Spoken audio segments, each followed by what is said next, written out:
కులగణనపై Congress MLC Teenmar Mallanna చేసిన వ్యాఖ్యలు అసంబద్ధమంటూ 15 రోజుల్లో దీనిపై వివరణ ఇవ్వాలంటూ షోకాజ్ నోటీసులు జారీ చేసిన కాంగ్రెస్ క్రమశిక్షణ సంఘంపై ఫైర్ అయ్యారు మల్లన్న. నోటీసులు జారీ చేయడంపై ఆగ్రహం వ్యక్తం చేసిన తీన్మార్ మల్లన్న నోటీసులు ఎందుకిచ్చారంటూ ప్రశ్నించారు. పార్టీ ఏమన్నా మీ అయ్య జాగిరా, కాంగ్రెస్ పార్టీ మాది, బీసీలది అంటూ ఘాటు వ్యాఖ్యలు చేశారు. కాంగ్రెస్ పార్టీని వాడుకుంటున్నోళ్లు పెత్తనం చేసుకుంటూ బెదిరించాలని ధమ్కీలిస్తామంటే నడవదంటూ స్ట్రాంగ్ వార్నింగ్ ఇచ్చారు.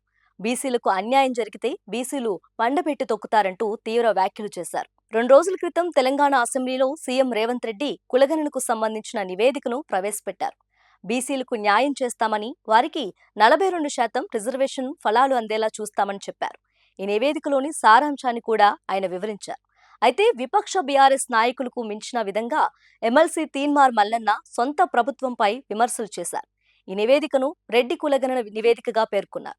అంతేకాదు ఆర్థికంగా వెనుకబడిన అగ్రకులాలను కాపాడుకునేందుకు చేసిన సర్వే అని, ఇది బీసీలకు ఏమాత్రం న్యాయం చేయదని చెప్పుకొచ్చారు.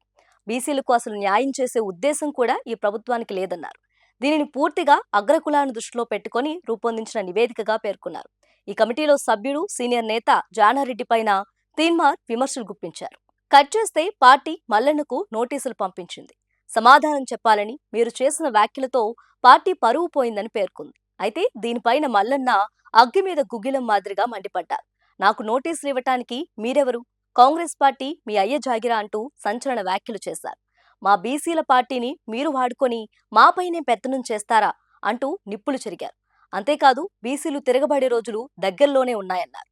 కులగణన కాదని, ఇది రెడ్డి గణన అని బహిరంగ వ్యాఖ్యలే చేశారు.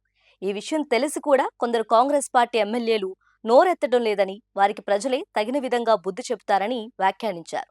ఇది కులగణన, బీసీ గణన కాదు, పూర్తిగా రెడ్డి గణన, జానారెడ్డి కోసం చేసిన గణన అని వ్యాఖ్యానించారు. మొత్తానికి కాంగ్రెస్ చేపట్టిన కులగణను తప్పుబడుతూ సొంత పార్టీ నేతే విమర్శలు చేయటం, ఆ ప్రతులను కాల్చేయటం బీసీ వర్గాల్లో సర్వేపై అనుమానాలను, అపోహలను పెంచేసింది.